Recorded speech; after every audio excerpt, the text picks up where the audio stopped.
que es una constitución de Ferdinand se le indicó la importancia de la constitución, fundamentándose en aspectos sociales y políticos, pero también él va más allá de los aspectos formales, ya que fundamenta que una constitución es esa ley básica y verdadera que fundamenta las leyes ordinarias de un país.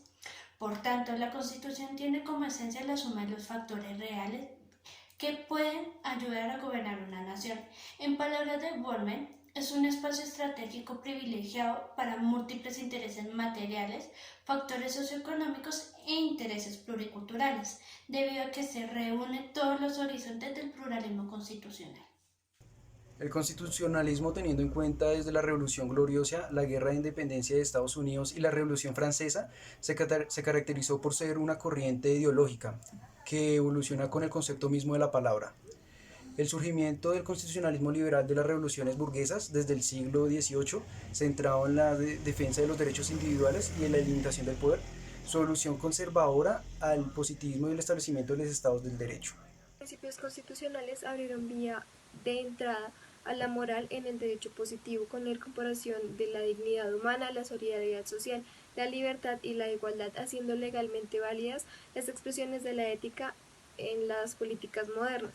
El movimiento neoconstitucionalismo se configura como una teoría del derecho que explica el análisis del fenómeno del Estado constitucional contemporáneo. Este identifica tres niveles distintos de análisis, los cuales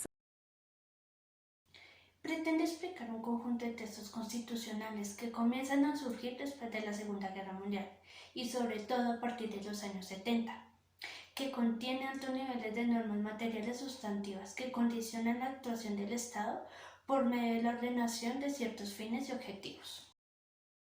Los constitucionales han tenido que realizar su función bajo los parámetros interpretativos nuevos, a partir de los cuales el razonamiento judicial se hace más complejo. Están en el juego las técnicas interpretativas propias de los principios constitucionales, la ponderación, la proporcionalidad y la razonabilidad, la maximización y efectos de los derechos fundamentales. en este vemos desarrollos teóricos novedosos, los cuales parten de los textos constitucionales fuertemente sustantivos y de la práctica jurisprudencial. Estos también suponen aportaciones de frontera, las cuales contribuyen en ocasiones no solamente a explicar un fenómeno jurídico, sino también a crearlo. En consecuencia, con todo esto se modificaron los grandes sistemas jurídicos contemporáneos, haciendo de la Constitución una norma superior del Estado. El nuevo constitucionalismo parte de las demandas populares y de los movimientos sociales. El nuevo constitucionalismo mantiene las posiciones sobre las necesidades constitucionales del ordenamiento jurídico con la misma firmeza que el neoconstitucionalismo, en base al Estado constitucional, al tener como fundamento una constitución de origen democrático y que organiza el poder del Estado, limitando por el respeto a los derechos fundamentales y a la voluntad popular. Pero su preocupación no es únicamente sobre la dimensión jurídica de la Constitución, sino, incluso en primer orden, reanudar los problemas relacionados con el contractualismo y centrándose en la exterioridad de la Constitución y su legitimación democrática.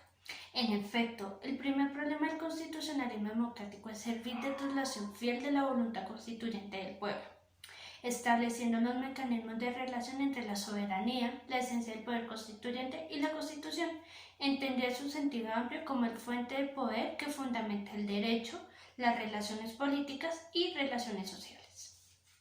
El sistema neoliberal imperante, reinante desde la recuperación de la democracia, no había sido capaz de asegurar las condiciones de igualdad entre los diferentes grupos de la sociedad y más bien fomentó, en muchos casos, desde la institucionalidad estatal, que pequeñas élites se adueñaran del Estado por décadas, incluso desde el final de la colonización española.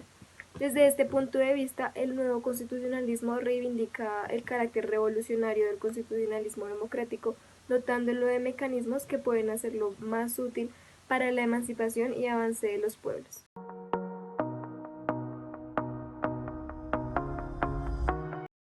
Tiene su fecha de nacimiento en América Latina con la Constitución de Colombia de 1991 y la de Venezuela en 1999, que dan paso a las constituciones de Ecuador del 2008 y de Bolivia del 2009, las cuales rompen con la homogénea en estos países del constitucionalismo de las élites de carácter puramente normativo.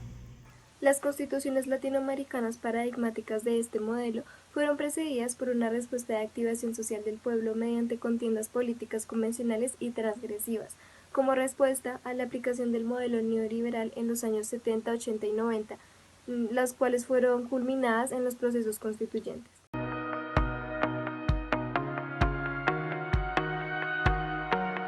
La Constitución colombiana en 1991 surgió de una Asamblea Nacional Constituyente, activada por la movilización de la ciudadanía, donde fue relevante el accionar de los estudiantes universitarios, que propusieron incluir en las votaciones del 11 de marzo de 1990 una séptima papeleta, expresiva de la voluntad de un nuevo pacto constitucional ante la violencia, la exclusión social y la falta de rigidez en el ámbito jurídico.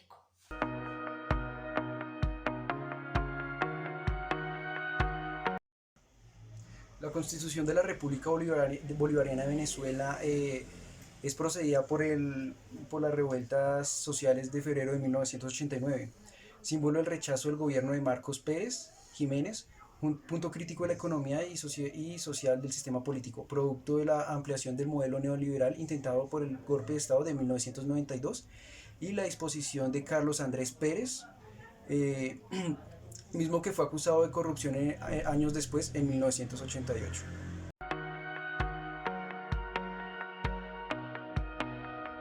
En Ecuador, la crisis económica y social se expresó con la renuncia sucesiva de 3 presidentes. En 1997 es destituido Abdalá Bucaram después de numerosas manifestaciones sociales y marchas. En el año 2000 las protestas sociales incrementaron. La CONAIE y un sector militar derrocó a Jamil Mawadwit. En el 2005 las manifestaciones que incluían a la clase media de Quito despusieron a Lucio Gutiérrez. En la elección del 2006, en la cual ganó Rafael Correas Delgado, el 13 de febrero del 2007, se consigue la aprobación para la consulta popular para un constituyente. El 15 de abril se aprobó la consulta con un 81.72%. El 30 de septiembre del 2007 fueron electos 130 delegados a la Asamblea Constituyente. Y el 28 de septiembre se realizó el referendo aprobatorio en donde se votó a favor un 63.93% por la nueva Constitución.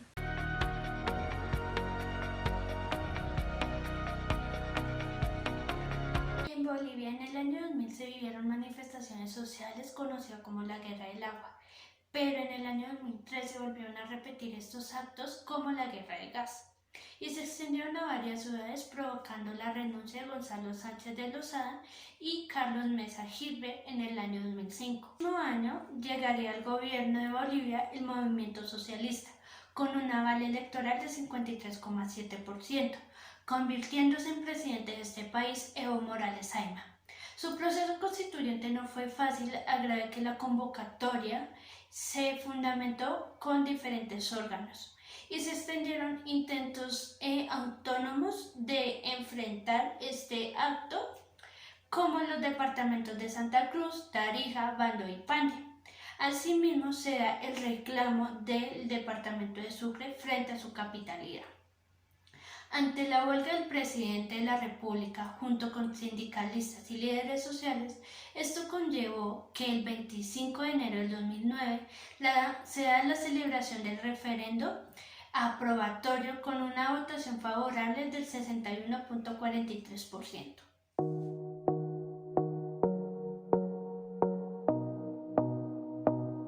Descontento con el sistema político tradicional, ausencia de mecanismos expendidos para la defensa de los derechos fundamentales, preocupación por el medio ambiente, ineficiencia y corrupción en la administración de la justicia, exclusión de grandes mayorías sociales y políticas económicas contra sectores populares.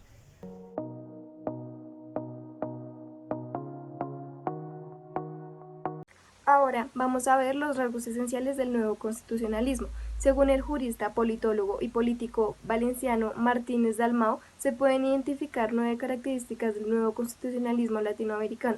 6 características son materiales y 3 características son formales. Las características materiales del nuevo constitucionalismo latinoamericano se fundamentan en estos siguientes aspectos. El primero es la naturaleza transitoria. en donde sienta su base en que la sociedad es el único que puede transformar y aportar nuevas formas de desarrollo y de organización, ya que este pretende ser la semilla de un gran cambio social debido a que su punta de lanza es la redacción de las constituciones democráticas. En segundo lugar tenemos la recuperación de la soberanía popular, es decir, el regresar el poder político al pueblo, ya que éste tiene la titularidad de soberanía y puede ejercer el poder político a través de los mecanismos de participación. En tercer lugar tenemos la consolidación de la democracia participativa, es decir, es el reconocimiento formal de aquellos sectores de la población que tradicionalmente han sido excluidos por el Estado, como los grupos indígenas o los grupos de las minorías sociales. El carácter social integrador, en cuarto lugar, enfatiza en que existen unos derechos, pero deben ser reconocidos a esos grupos excluidos por el Estado, ya para que esa puedan ejercerlos de forma plena y sin condicionamiento. Y en último lugar tenemos el establecimiento del papel estatal en la economía, en donde su enfoque va a ser la propiedad del pueblo sobre los recursos naturales y va a plantear diferentes formas muy interesantes de la distribución de las riquezas que se encuentran ubicados en el territorio. Entre las tres características formales se encuentran, primero, amplitud en el articulado. Respecto a la amplitud del contenido, se advierte 380 artículos de la Constitución colombiana, 284 de la Constitución ecuatoriana, 350 de la Constitución venezolana y los 411 de la Constitución boliviana. Se erigen como una característica propia de este constitucionalismo, donde la razón de contar con textos constitucionales ampulosos es la protección de la voluntad constituyente, evitando así que el poder continuo pueda modificar o interpretar de maneras diferentes a sus orígenes. En segundo lugar, vemos la complejidad. Este se basa en la introducción de aspectos técnicos que el constituyente ha previsto su introducción para regular aspectos centrales de la sociedad como el régimen social y económico. Y en tercer lugar, vamos a ver la rigidez constitucional. El nuevo constitucionalismo implica que cualquier tipo de reforma constitucional, sea total o parcial, deba tener la participación y aprobación popular, reforzando así el concepto de soberanía popular que reside en el pueblo mismo y no en sus representantes.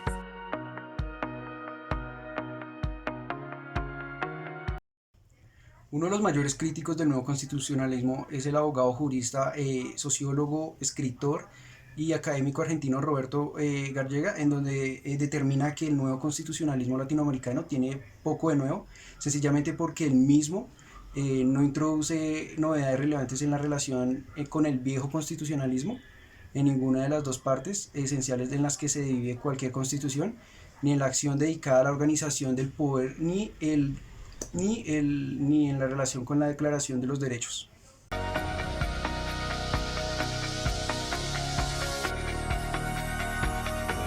En conclusión, las reformas de los últimos decenios han puesto bastantes preguntas al constitucionalismo.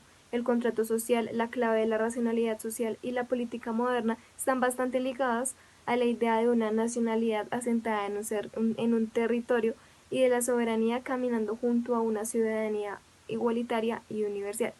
Empíricamente, lo que estaba era una sociedad jerárquica y excluyente que no consideraba su diversidad cultural, lo que perpetúa las relaciones de dominación colonial. El nuevo constitucionalismo latinoamericano aún no se ha agotado, de hecho parece haber ganado un nuevo aliento. Dada la profusión de movimientos y la enorme contribución de los derechos, principios y valores, los investigadores de las ciencias sociales y algunos campos de búsqueda, especialmente la búsqueda empírica, para analizar la efectividad de esas garantías para evaluar los textos constitucionales se ha relacionado con la realidad. Las reformas constitucionales operadas en América Latina han terminado la tradición liberal, ya que refinen los conceptos como la unidad nacional y la soberanía. Por otro lado, el plurinacionalismo superó el universalismo propuesto por teorías europeas, ya que arrojó nueva luz sobre las cuestiones de la ciudadanía, la igualdad jurídica y la diversidad. Todo esto configura como nuevo, y todos sus objetivos fueron fruto de los procesos de luchas sociales y movimientos populares que surgieron en los diferentes países, que en un enfoque comparten el carácter verdaderamente revolucionario frente a las constituciones tanto americanos como franceses del siglo XVIII. De este proceso dialéctico, la emergencia de nuevos actos sociales, nuevas instituciones, nuevas prácticas, es al mismo tiempo las nuevas condiciones y resultados de las reformas constitucionales.